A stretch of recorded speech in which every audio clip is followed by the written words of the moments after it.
Oh, mga ka-GM mukbang, magandang Lunes sa inyo.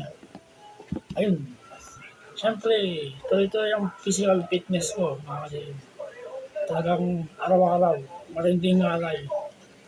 Kaya yan, para sa paggaling ng opera ko sa ulo, gagawin ko yung parte ko. Para gumaling yung ulo ko, katawan ko.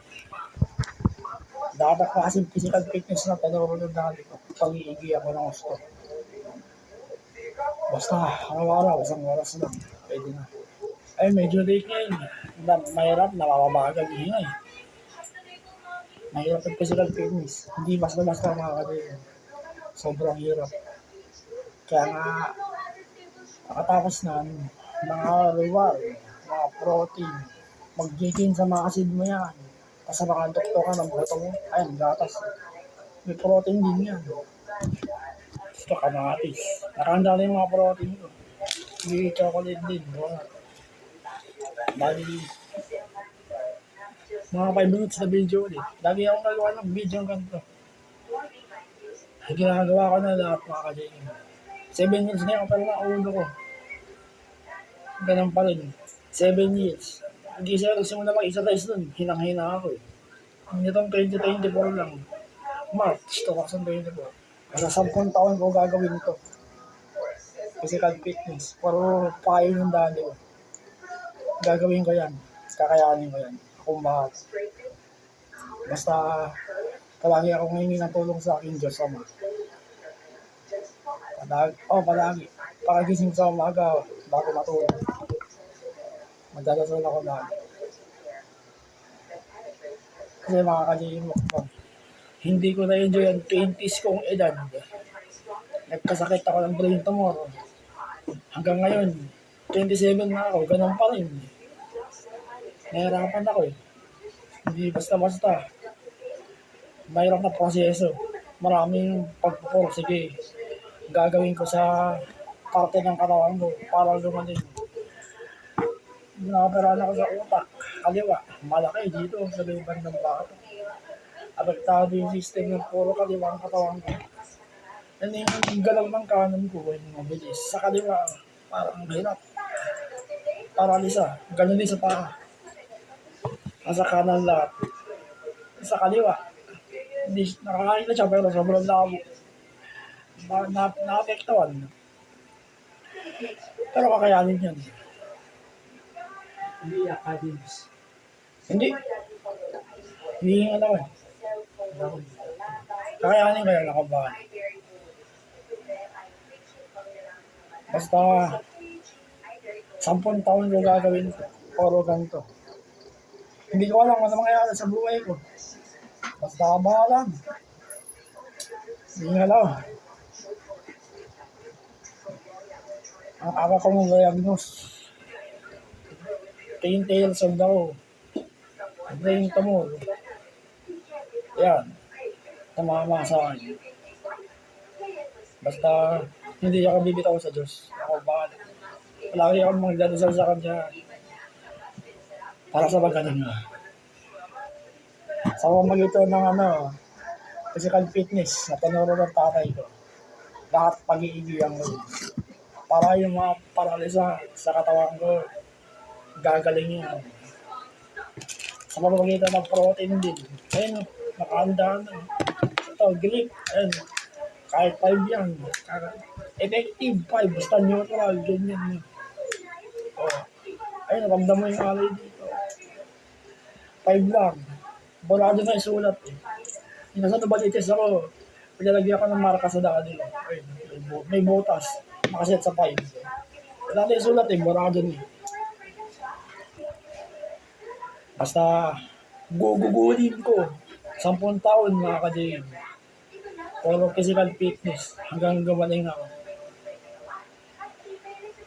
Kumbaga, parang mission ko to. Habang ako yung napapagaling sa bahay.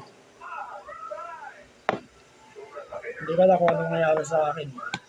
Supportahan nila yung video ko. Sana itong JM Mukbang. Ginawa ko to 2021. Kasabay ng James Tutorial TV. Sana, sumahod din to. Sana makasahod din itong JM Mukbang. Sa hinaharap. Kasi wala pa rin. Basta mag-upload pa rin ako kahit walang views. Ako ang bahala. Para sa portahan yung video. Like kayo, tapos mag-comment kayo ng maayos mga kalil. Mag-comment kayo sa Basilan Fitness Body ko. Yung mga ginagawa ko YouTube shorts, sa video, sa mga protein food. Gusto ko sana gawa ng video habang nag-exercise ako. Mahirap mag-edit. Sobrang hirap. Kaya ko, pero mahirapan ako eh. Marunong ako mag-edit mga kalil. Kaya lang, may ginagawa rin ako parte sa bahay. Mga hobby ko araw-araw. Oh, anong oras na? 5 minutes. Mga 3 pa. Sa itong mga aso ko, kasama to. Yung tatlong aso ko.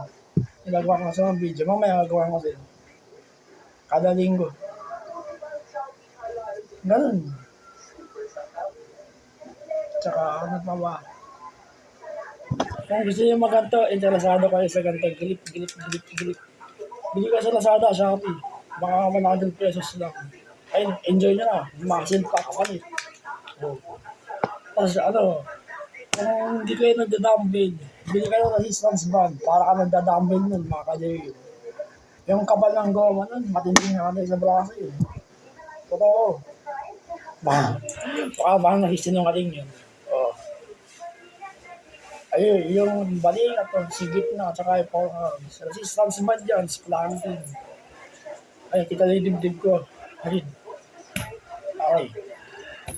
Matigas na mga kalil. May sculpture ako sa katawan. Sculpture sa tiyan. 6-pack abs. Meron ako mga kalil. Kumbaga, parang daddy ko nag-ano sa akin, nag-guide sa mga ginagawa ko exercise. Kaya salamat sa akin, tatay. Ayun, JM Mukbang, ginawa ka siyang fitness. Kasi mahilig ako mag-exercise mga ka-GM. Sobrang hilig ko. Hindi ako, tulad na sinabi ko ng mga nakaraan, hindi ako mabubuhay ng walang exercise. Parang parte na yun ng buhay ko. Basta, pagpoporsige ko sa exercise. Ako bahala. Hindi ko lang sa magawa ng video mga ka-GM. Mahirap mag-edit. Basta, puro showcase lang ngayon. Kita naman sa katawan ko eh. Ano lang nga ba? Anong oras na? Ayun, pwede na. 8 minutes. Basta lagi ako gagawa ng ganyang video. Palagi. Puro showcase na lang. May improvement naman sa protein food. Oh, ito yung bato na yun. Planking. Oh. Ayun. Ang tigas eh. Oh, arms yan. Ayun, matigas oh. Wow. Planking. Kasi ito, grip. Ayun, baka may grip kayo, ganyan. Oh. Nakaganyan na, hinilalaki nun. Hindi gagalaw yan. Yung apat na daliri. Ayun, matindi nga dahil sa polo arms. 100 reps. Gawin nyo kahit 5 kilograms. Sana, yung ginagawa kong ganito mga kalibo. Noon ko pa ginawa, paglabas ko ng PGH. Eh hindi. Hinang-hina ako. Butot balat ako. 2024. Ayan, dyan na ako nagsimula. Bali, 2023 ko pa. Nag-declare na ako nun. Pagdating ng 2024, full exercise gagawin ko. Hanggang ngayon, bahala na. Basta hindi ako bibitaw sa Diyos lang. Palagi ako magdadasal sa kanya. Hindi ko alam ano nangyari sa hinaharap ko. Ang aga ko nagkasakit. Sana supportan nyo na yung video. Tapos na, 10 minutes na pa, mag-10 na muna. Oh, maraming salamat.